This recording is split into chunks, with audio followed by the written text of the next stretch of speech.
네, 잘 쉬셨습니까? 네, 확실히 쉬고 오면 여러분들 분위기가 달라지네요. 네, 아까까지는 다들 죽어가는 그런, 제가 여기서 왜 이러고 있나 이런 생각이 들었는데 이제 여러분들 눈에 좀 생기가 도는 것 같습니다. 네, 제가 지난달에도 이것을 수다의 힘이라고 얘기했는데 우리가 쉬는 시간에 막 이렇게 수다를 떨다 보면 뭔가 생기가 돋아나는 것 같아요. 네. 저도 잠깐이지만 여기 동기 신부님이 계셔가지고 그 짧은 시간에 둘이 또 막 얘기를 했더니 좀 정신이 돌아오는 것 같아요. 네. 그래서 우리 아까 봤던 그 거룩한 갈망에 대해서 이제 보도록 하겠습니다. 이 갈망이라는 단어를 한번 우리가 집중할 필요가 있는데, 거룩한 갈망을 대표한다고 표현할 수 있는 성녀가 있습니다. 예, 성녀 마리아 막달레나, 다 아시죠? 누군지? 예, 요한복음서 20장에 보면 예수님께서 십자가에 못 박혀 돌아가시고 묻히시고 나서 가장 먼저 어두울 때 예수님 무덤을 찾아간 여인이 마리아 막달레나였죠. 마리아 막달레나가 가보니까 어떻게 되어 있었죠? 무덤을 막았던 돌이 치워져 있었죠. 그래서 마리아 막달레나가 놀래가지고 제자들한테 달려가서 그 사실을 알리죠. 그래서 베드로와 요한이 다시 따라오죠. 그렇게 해서 빈 무덤을 보게 됩니다. 그리고 베드로와 요한은 돌아갔는데 이 여인은 돌아가지 않았습니다. 이 결정적인 차이를 보여주는 거죠. 왜 베드로와 요한이 돌아갔으면 막달레나도 돌아가야 되잖아요. 왜 안 돌아갔겠어요? 거룩한 갈망이 있었던 거죠, 그죠? 네.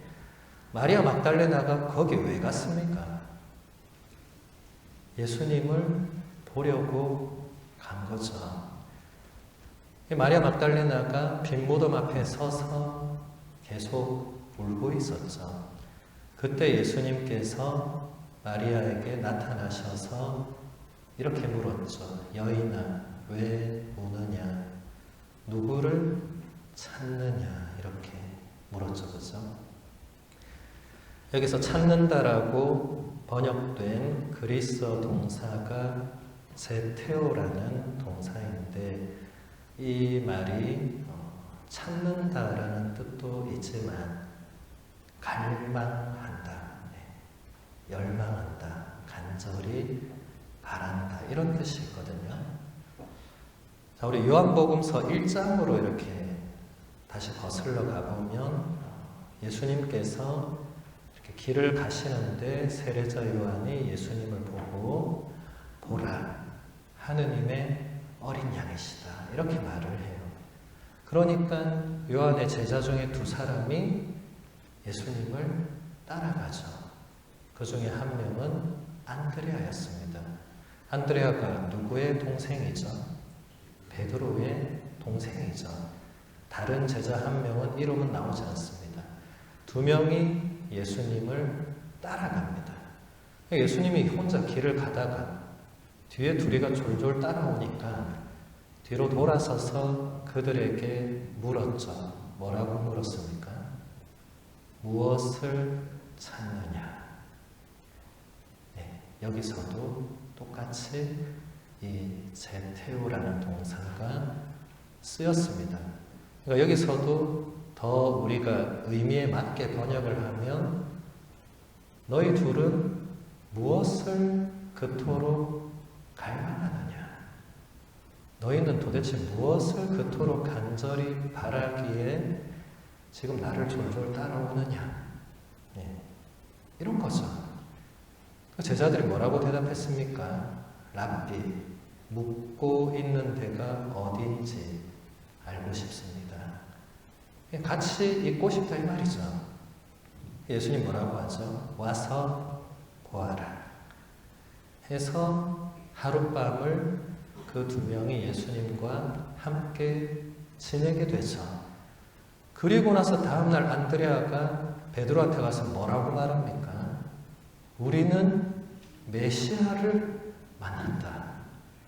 지금 24시간이 지나지 않았는데 아침에 동 트자마자 달려가서 우리는 메시아를 만난다.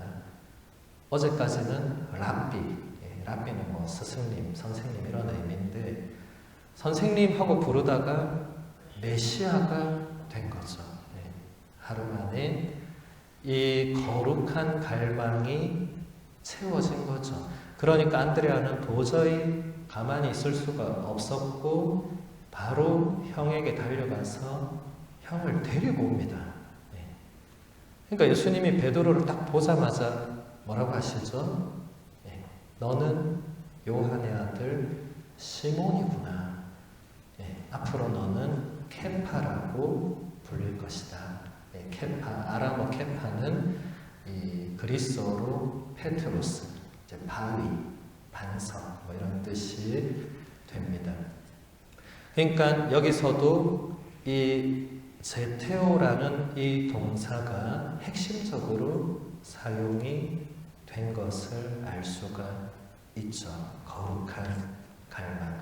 마리아 막달레나도 예수님을 만나려는, 예수님을 보려는 그 거룩한 갈망이 있었기 때문에 베드로와 요한이 돌아갔는데도 끝까지 남아 있었던 겁니다. 그래서 제가 감히 마리아 막달레나 성녀를 향해서 거룩한 갈망의 대표자시다 라고 이렇게 얘기를 한 거죠.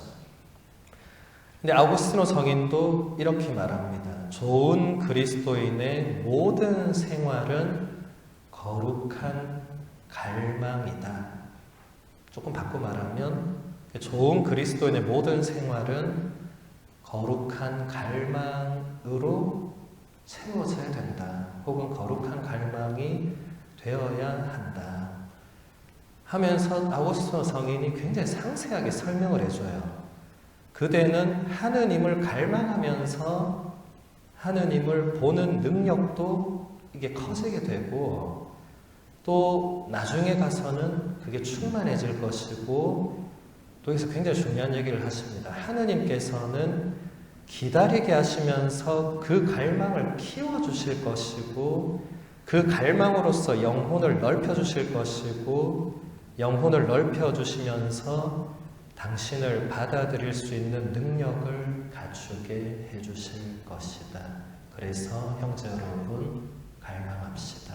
이렇게 이 굉장한 이 내적인 이 내면의 어떤 우리가 하느님과의 이 관계에 있어서 굉장히 깊이 있는 이 내면을 묘사한 거죠. 그러니까 아우구스티노 성인이 본인도 이런 여정을 겪었기 때문에 이렇게 권고를 할 수가 있는 거죠. 먼저 하느님께서는 우리를 기다리게 하신다. 이유는 우리 안에 그 당신을 향한 그 갈망을 키워주시기 위해서 그렇게 하신다. 우리들 중에서 여기서 처음부터 태어나자마자 나는 하느님을 알고 나는 하나님을 사랑하고 이렇게 해야지 라고 할 수 있는 사람은 거의 없을 겁니다. 그 가장 최연소격인 분이 소아데레사 성녀 정도 되겠죠. 소아데레사 성녀가 어릴 때부터 계속 이런 갈망에 불타서 결국 몇 살에 수녀원에 입회하죠? 15살에. 근데 그 당시에 15살은 지금도 그렇지만 수녀원에 입회가 불가능합니다. 근데 이 성녀는 너무 이 하느님을 사랑하는, 이 예수님을 사랑하는 이 갈망이 너무 커가지고 어떻게 했어요? 교황님한테 편지를 씁니다. 15살 소녀가 우리 나이로 치면 16 소양강 처녀가 우리 주기경님한테 편지를 쓴 거예요. 밀양에 있는 가르멜 수녀원에 내가 들어가게 해달라고. 자, 주기경님 그 편지를 받았으면 반응이 어떻겠어요? 너무 귀엽지 않겠어요? 얘는 지금 중학교에 있으니까 뭐 벌써 수녀원에 간다고. 그런데 그 교황님이 처음에는 당연히 거절했지만 그 다음에는 허가를 해 주십니다.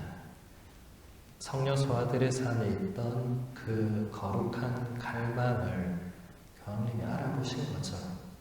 그래서 성녀는 가르멜 역사상 유일하게 원래 입회 자격이 안 되는 나이로, 최연소 나이로 들어가서 또 최연소 나이로 돌아가십니다.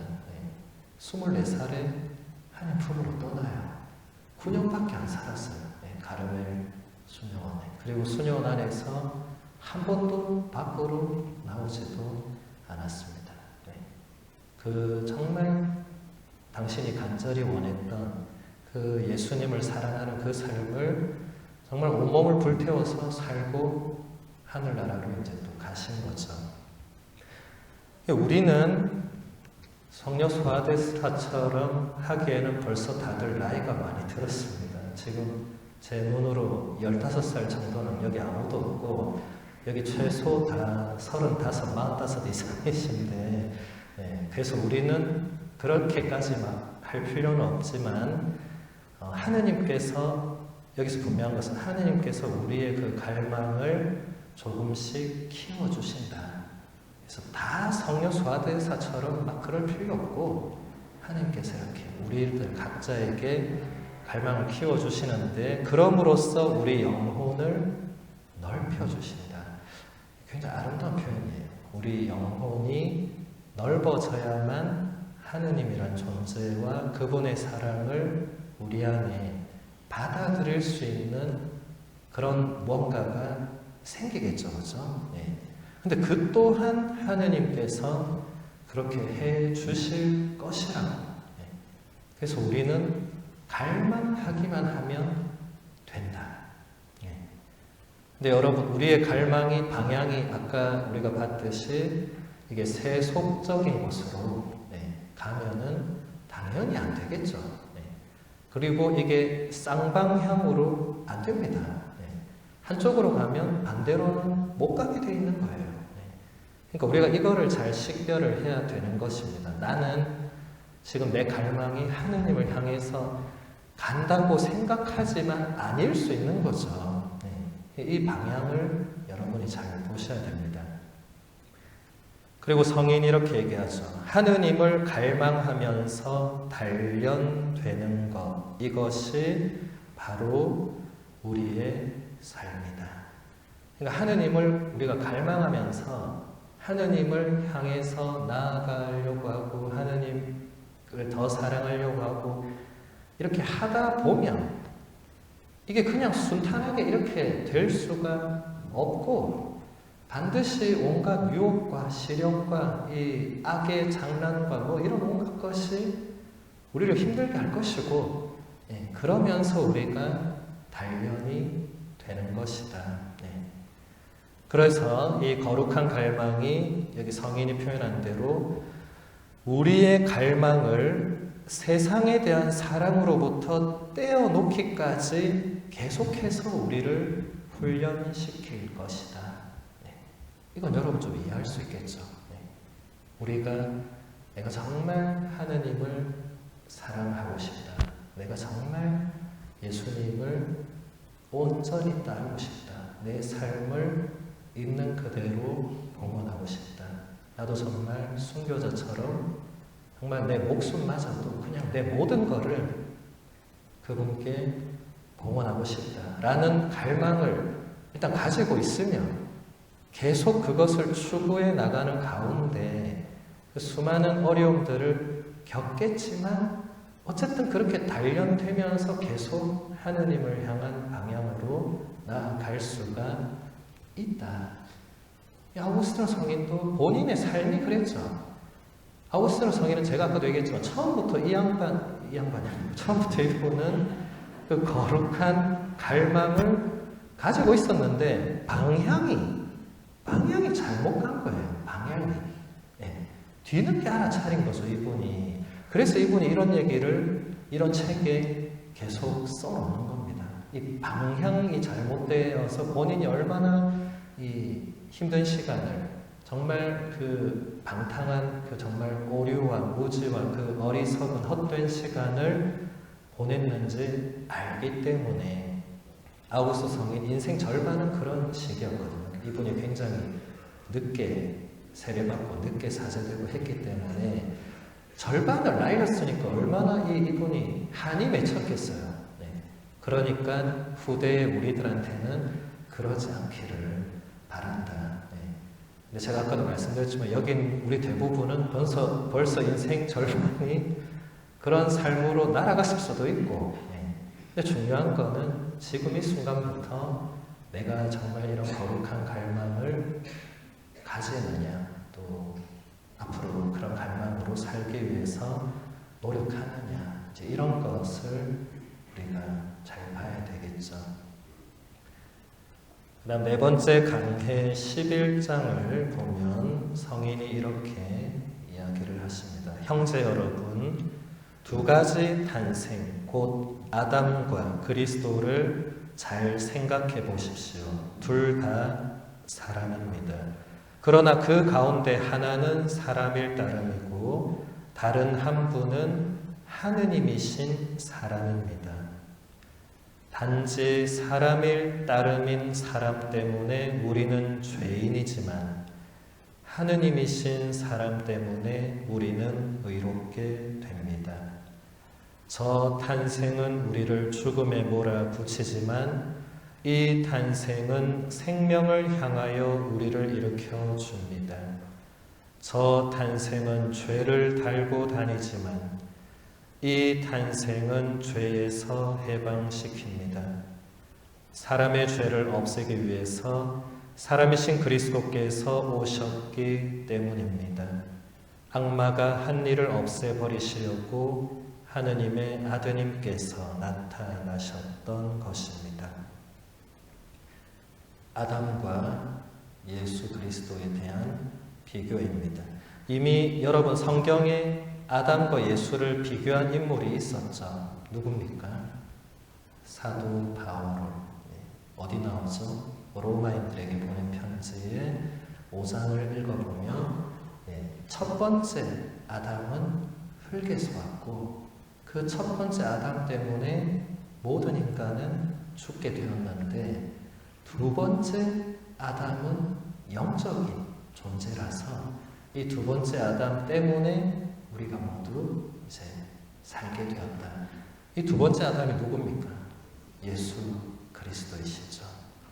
이 도식은 사도 바오로에게서 끝나지 않고 모든 교부들이 첫 아담과 새 아담 예수 그리스도, 첫 번째 하와와 두 번째 하와인 성모 마리아, 항상 이걸로 모든 것을 풀어냅니다.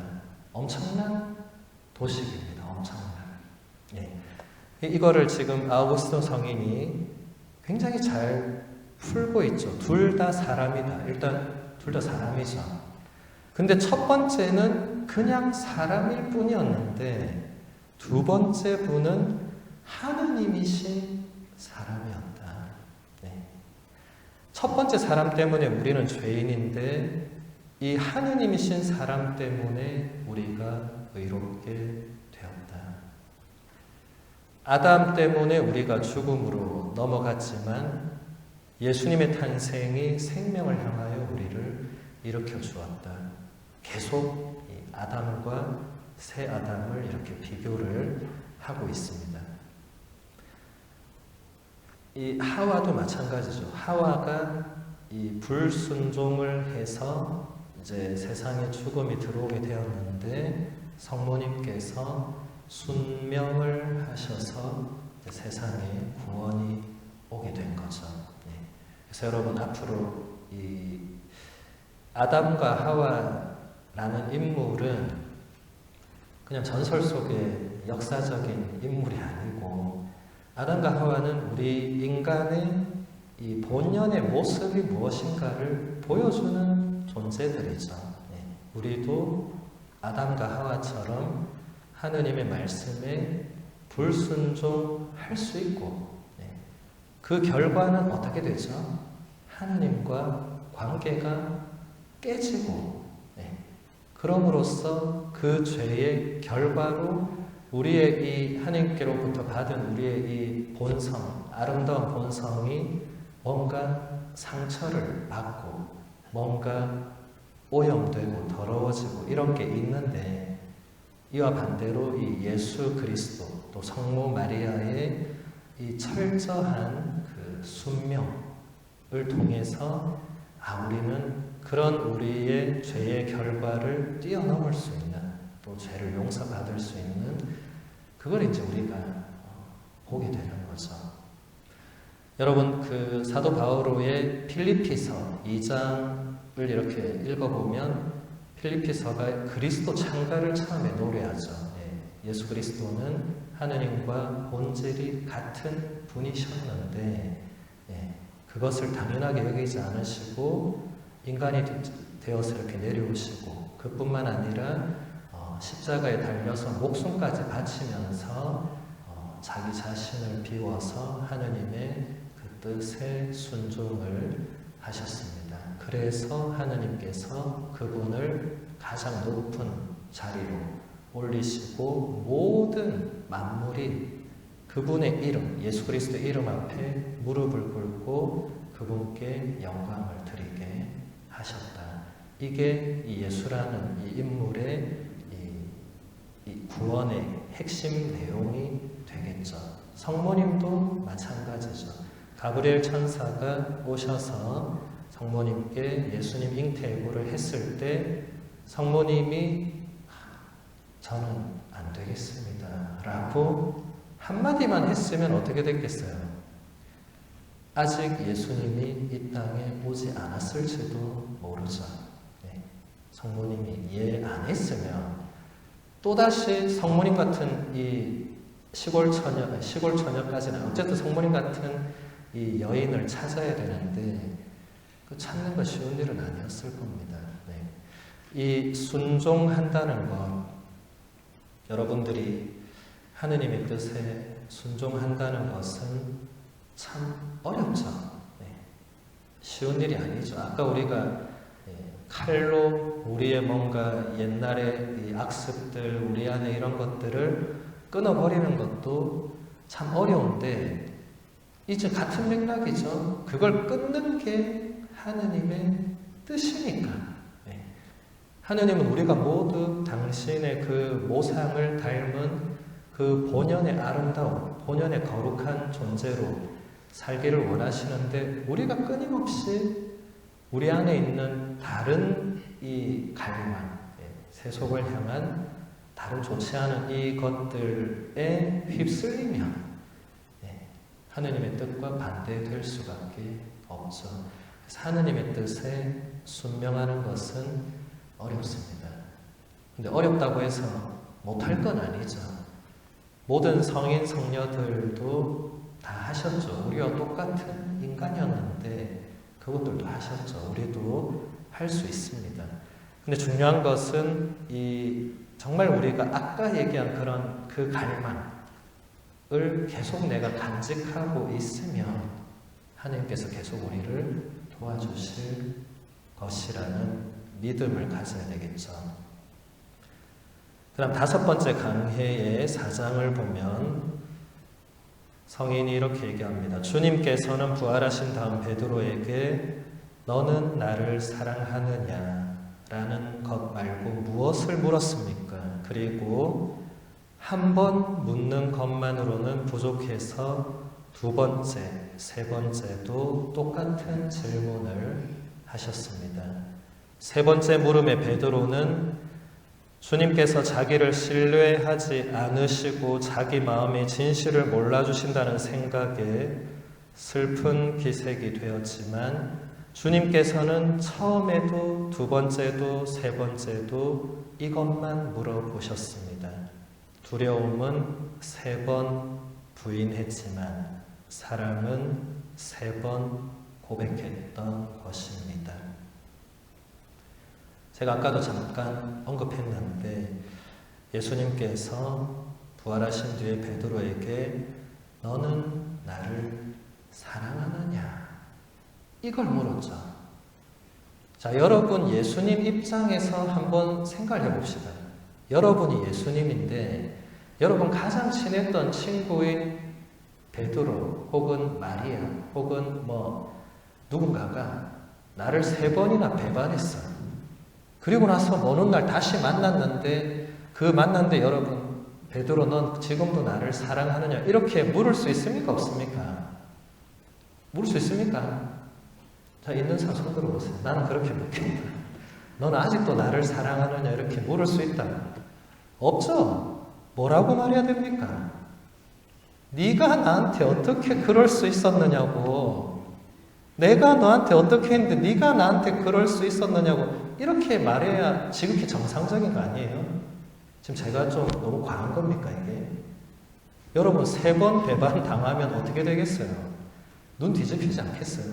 그것도 가장 믿었던 사람이 3번 배반하고 내 돈을 다 들고 도망갔다. 어떻게 되는 거예요? 그래도 너는 나를 사랑하느냐? 이게 됩니까 이게? 안 되죠. 예. 그런데 예수님이 베드로한테 단 한마디라도 네가 나한테 그럴 수 있느냐라고 했습니까? 안 했습니까? 안 했죠. 했으면 성경에 써 있었을 겁니다. 했으면 반드시 그 중요한 물음을 빠뜨릴 수가 없었을 거예요. 안 했습니다. 안 하고 오직 너는 나를 사랑하느냐 라는 그것만 물어보신 거죠. 아까 그 거룩한 갈망하고 연결되는 겁니다. 비록 우리가 인간적인 나약함으로 정말 하느님께 또 잘못을 하고 또 죄를 저지르고 또 그분 뜻을 어기고 또 그분을 배신하고 또 계속 그러죠. 네. 그럴지라도 우리가 그래도 하느님을 향해서 가지고 있는 그 사랑의 마음, 그분을 사랑하려는 갈망이 있으면 되는 겁니다. 그것만 확인하신다는 거예요. 네. 하느님이 우리를 죄대로 다루시면 우리는 어떻게 돼야 되죠? 이 자리에 아무도 있어서는 안 됩니다. 아무도 있을 수도 없겠죠. 죄대로 다루시면 벌써 우리는 죄값을 치르러 어딘가로 가야 됩니다. 네. 근데 우리가 여기 지금 멀쩡하게 두 눈 뜨고 지금 이렇게 거룩한 성전에 앉아 있을 수 있는 게 우리의 덕분입니까? 아니면 다른 덕분입니까? 당연히 다른 덕분이죠. 지금 이 자리에서 내가 잘해서 이 자리에 앉아있다 생각하는 분들은 굉장히 위험한 분들입니다. 네. 내가 잘해서 내가 오늘 이렇게 와서 그거 아니에요. 네. 여러분 어제 지은 죄도 지금 여러분이 아마 까먹었을 거예요. 네. 근데 생각해보면 어제 지은 죄도 가벼운 죄가 아닐 수 있죠. 네. 근데 하느님께서 그래도 그런 우리를 또 용서하시고 받아주시기 때문에 우리가 사는 거죠. 프란치스코 교황님께서 지난 2016년을 자비의 특별 희년으로 선포를 하시면서 자비의 얼굴이라는 그 칙서를 쓰셨는데 그 칙서와 자비의 특별 희년의 배경이 된 게 어느 할머니와의 대화였다고 하죠. 아르헨티나에 그분이 주교님으로 계실 때 어느 할머니랑 이렇게 대화를 하는데 할머니가 교황님한테 그랬다고 하죠. 그때는 주교님이니까 주교님. 저는 정말 하느님의 자비가 없이는 제가 단 한순간도 살 수가 없다는 것을 알고 있습니다. 그리고 그분의 자비가 없이는 이 세상이 한순간도 이렇게 지속될 수 없다는 것을 알고 있습니다. 교황님이 그 말씀에 너무 큰 충격을 받아요. 본인은 주교님인데 본인도 그렇게 생각 안 하고 계셨거나 까먹고 있었거나 이런데 그 할머니가 그 믿음으로 사시는 거예요. 근데 이게 교황님에게 굉장히 깊이 와닿았습니다. 그리고 이분이 교황님이 되어서도 제일 처음에 그 안나 성당이라고, 성녀 안나 성당이라고 바티칸에 안에 있는 조그만 성당이 있어요. 거기서 첫 미사를 하면서 강론을 할 때도 하느님의 가장 중요한 속성은 그분의 자비입니다라고 강론을 해요. 그리고 이어서 이제 교황 즉위 미사를 봉헌할 때도 그분이 유명한 말씀을 하셨죠. 네. 하느님은 우리를 용서하시는데 결코 지치지 않으십니다. 우리가 그분의 용서를 청하는 데에 지쳐 있습니다. 라고 정말 유명한 문장을 남기셨죠.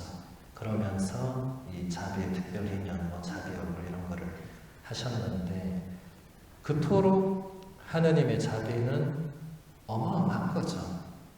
여러분들의 상상을 넘어섭니다. 네. 여러분 이렇게 신앙생활을 할 때 제가 한 가지 제가 알려드리고 싶은 팁이 있다면 여러분이 생각하는 하느님 혹은 여러분이 생각한 하느님의 사랑, 여러분이 생각하고 있는 교회, 여러분이 생각하고 있는 예수님, 여러분이 생각하는 성모님 이런 모든 것 있죠. 눈에 지금 보이지 않지만 여러분들이 내면으로 느끼는 어떤 그런 존재나 그 실제들은 항상 그보다 훨씬 더 크다. 이거는 분명한 사실입니다. 네. 심지어 불교에서도 뭐라고 하죠? 길에서 부처를 만나면 부처를 죽여라 그러죠. 무슨 말이에요? 네가 알고 있는 그 부처는 진짜 부처가 아니다 이 말이죠. 네. 그러니까 여러분이 지금 믿고 알고 있는 하느님의 사랑과 자비는 그보다 훨씬 더 클 수밖에 없는 겁니다. 우리는 사실 다 알 수가 없죠. 바오로 사도가 그래서 고린토전서 13장에 보면 지금은 우리는 어렴풋하게 알 수밖에는 없다. 거울을 보듯이 뭔가 실제로 뭘 보는 게 아니고 뭔가 그렇겠네. 하느님이 그토록 우리를 사랑하시겠네. 요 정도로 볼 수밖에 없다. 그건 바로 본인도 마찬가지였죠. 예. 여러분이 생각하는 모든 그런 우리 신앙의 어떤 모든 것들은 그보다는 훨씬 크다. 근데 이 생각을 하면 이게 여러분 신앙생활에 큰 도움이 됩니다. 저도 항상 그렇게 생각해요. 제가 하나님께 기도를 드리거나 예수님께 기도를 드리거나 묵주기도를 드리거나 뭔가 제가 이렇게 혼자 묵상 중에 이 교회에 대해 생각하거나 할 때 항상 그보다 크다는 걸 제가 의식을 하면 제가 자꾸 거기서 멈추지 않고 뭔가를 더 찾게 됩니다. 이게 아까 아우구스티노 성인이 말했던 그 거룩한 갈망이 자라나는 거죠. 왜냐하면 내가 아무리 이렇게 해도 하느님의 사랑을 다 모르는데 그럼 그것 때문에 포기하는 게 아니고 모르니까 내가 좀 더 알아야 되겠습니다. 이렇게 갈 수가 있는 거죠. 그러니까 여러분들도 포기하지 마시고 신부님 저는 아무리 묵주기도를 하고 아무리 미사를 오고 아무리 성경을 읽고 공부를 해도 하나도 모르겠습니다 라고 하는 건 나쁜 게 아니고 좋은 겁니다. 그조차 안 하는 수많은 사람들이 그냥 살잖아요. 네. 그렇게 노력하다 보면 한 걸음씩 나가는 거지 하느님이 그런 우리의 노력을 그냥 다 놔두시고 아이고 쟤는 언제 오겠노 이렇게 하는 분이 아닙니다. 그래서 여러분들이 특히 포기하고 싶을 때 근데 그럴 때가 오죠. 신앙생활 하다 보면 이게 무슨 의미가 있나 내가 매일 미사하는 게 뭔 도움이 되나 막 이럴 수 있죠. 그러면서 이제 다 놓아버리고 싶을 때가 있죠. 근데 그때 절대로 놓아서는 안 됩니다. 왜냐하면 잘못 놓으면 다시 돌아오기가 대단히 어렵습니다. 그래서 정말 다 놓고 싶을 때는 그래도 내가 다시 돌아갈 수 있는 뭔가 끈 하나를 반드시 남겨놔야 됩니다. 네. 예를 들어서 집에 있는 십자가와 성모상을 모두 다 갖다 버린다 할지라도 어디 묵주 하나를 장롱 안에 숨겨놔야 됩니다. 네. 내가 정말 언젠가 다시 돌아오고 싶을 때 끈이 있어야 돼. 끈이. 예. 끈이 있어야 돼. 그냥 다 갖다 버리면 그건 안 되죠. 여러분 그동안 신앙인으로 살아온 게 얼만데 너무 아깝잖아요. 예. 그래서 그렇게 되면 안 되고 어떤 상황에서도 내가 정말 다시 돌아갈 수 있는. 예. 예수님께서도 베드로 사도에게 많은 얘기를 해주고 싶으셨겠죠. 왜 그렇습니까? 앞으로 당신이 떠나고 나면 베드로가 이 교회의 반석이 돼야 되는데 지금 베드로의 처지가 어때요? 제자들 앞에서도 얼굴도 못 들고 있는 거예요. 네, 3번이나 모른다고 했으니까. 지금 베드로한테 예수님이 해주고 싶은 말이 얼마나 많겠어요. 근데 베드로에게 딱 그 3번의 질문만 한 것은 베드로가 돌아올 수 있는 그 마지막 끈을 주신 거죠. 네. 그 뒤에는 이제 베드로가 알아서 다시 돌아오면 되는 거죠. 그렇게 해서 이 질문이 나온 거죠. 베드로의 3번의 배반에 물론 예수님께서 3번 용서해 주신 이 아름다운 이야기도 있지만 지금 우리의 이 맥락으로 보면 베드로가 다시 돌아와야 되는데 베드로가 없으면 교회가 성립이 안 됩니다. 지금도 마찬가지입니다. 베드로라는 반석 위에 세워져 있지 않은 교회는 전부 다 가짜, 사이비, 이단입니다. 그런 데는 갈 필요도 없어요. 가서도 안 되고. 네, 베드로라는 반석 위에 예수님이 내 교회를 세우겠다고 분명히 말했기 때문에 베드로라는 반석 위에 세워진 교회 안에 있어야 됩니다. 그 밖의 교회는 참된 교회가 아닙니다. 네. 이 자리에 신천지가 있어도 이거는 변함없는 사실입니다. 네. 베드로 위에 세워진 교회만이 예수님이 세우신 유일한 교회고 우리가 거기서 이 예수님께로부터 오는 모든 그 구원과 사랑과 은총을 받을 수 있는 거죠. 라틴어로 보면 이 예수님께서 베드로에게 이렇게 물으세요. 아마스메 이렇게 묻습니다. 라틴어 동사 아마레가 사랑하다라는 거고 메는 영어의 미하고 똑같죠. 그러니까 너는 나를 사랑하느냐 이렇게 물으셨는데 베드로가 이렇게 대답하죠. 아모 데 도미네. 아모 하면 내가 사랑하는 것. 때 하면 당신이고 도미네 하면 주님입니다. 주님, 저는 당신을 사랑합니다. 라는 감동적인 고백이죠. 네. 아모떼 도미네. 돌아가신 우리 부산교구 2대 교구장이셨던 이갑수 가브리엘 주교님의 그 문장이 주교님 모든 전세계 주교님들은 우리 신부들 서품 모토처럼 당신의 문장이 있어요. 예. 그 이갑수 주교님의 문장이 바로 이 아모떼 도미네였습니다. 예. 주님, 당신을 사랑합니다.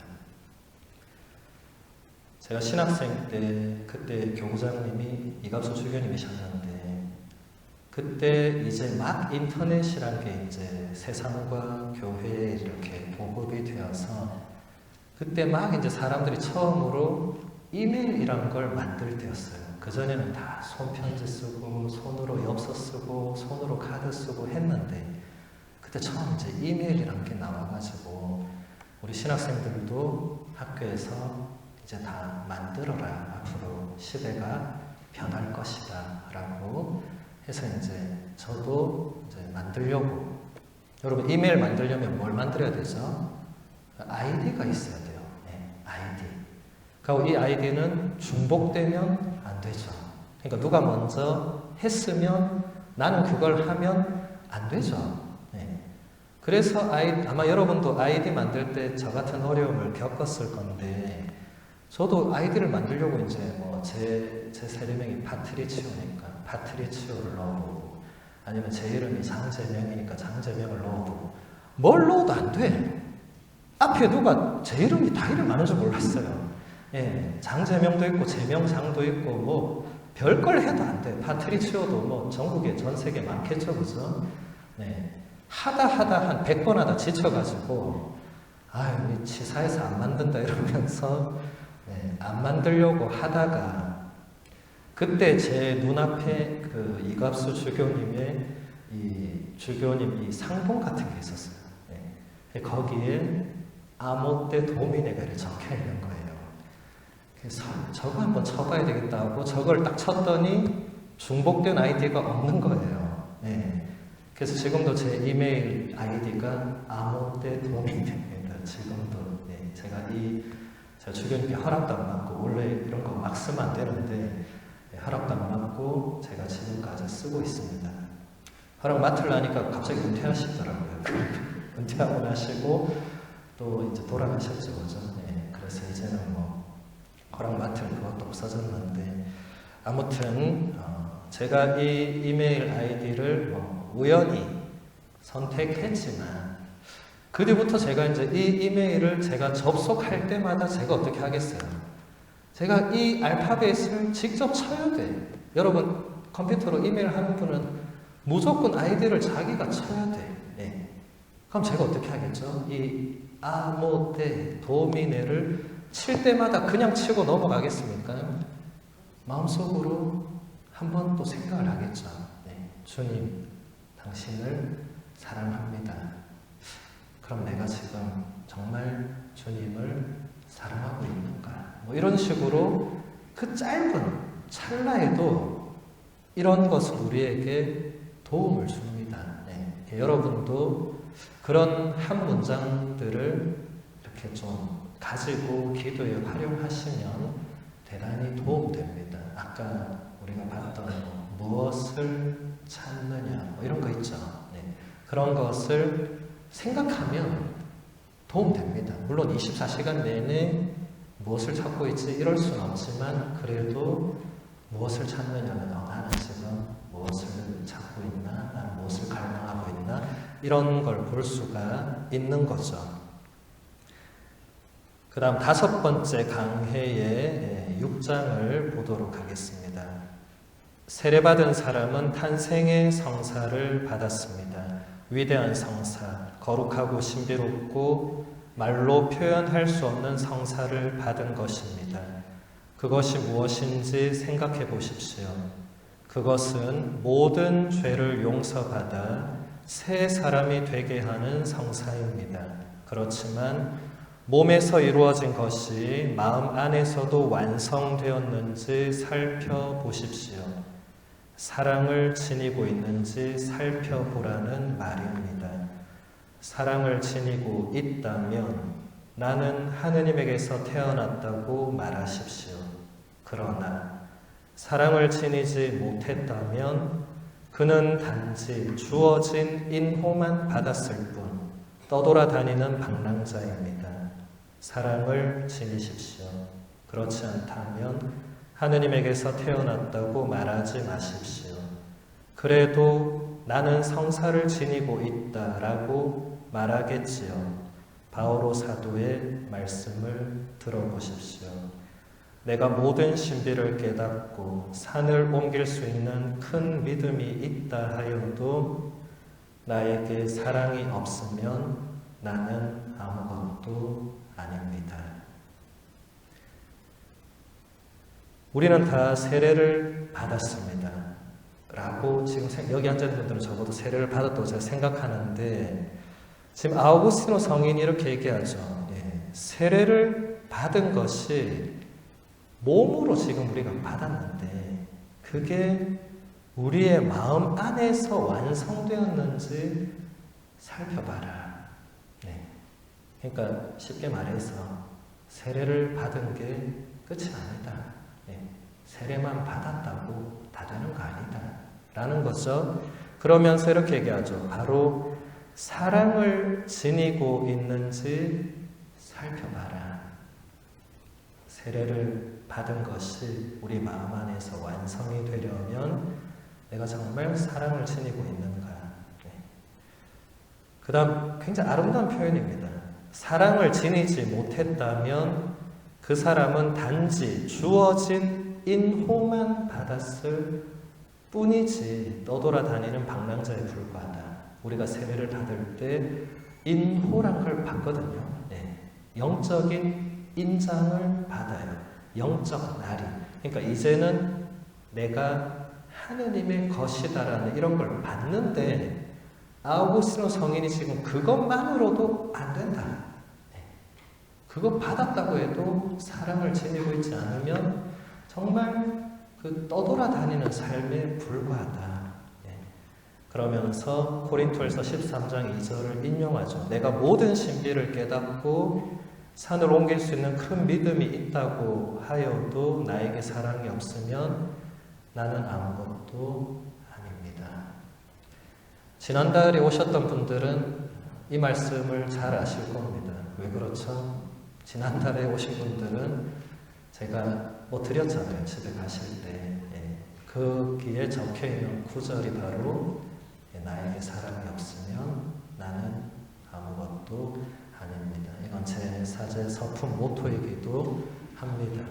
오늘도 나가실 때 지난달에 안 오신 분들이나 못 받은 분들은 제가 나눠드리도록 할 텐데 정말 가장 큰 핵심은 우리가 사랑하지 않고 산다면, 우리 안에 사랑이 없다면 세례를 받은 것조차도 그게 완성될 수가 없고, 물론 세례 자체는 어마어마한 거죠. 그래서 아까 아우구스티노 성인이 정말 엄청난 걸 받았다고 우리가. 그런데 그게 다가 아니다. 네. 여러분 마음 안에 사랑이 있는지, 여러분의 삶 속에 사랑이 있는지를 살펴봐야 되고, 그래야만 세례가 우리 안에서 완성이 될 수가 있다는 겁니다. 오늘 강의 주제가 여러분들 주보에 어떻게 나가는지 모르겠는데 원래 제가 잡은 주제는 이거였어요. 사랑하십시오. 그리고 그대 원하는 대로 하십시오라고. 이게 이 요한서강 강해의 7번째 강해의 8장에 나오는 성인의 말씀입니다. 제가 한번 그 본문을 같이 한번 읽어볼게요. 그대는 단 한 가지 짤막한 계명을 받았습니다. 사랑하십시오. 그리고 그대 원하는 대로 하십시오. 침묵하려거든 사랑으로 침묵하십시오.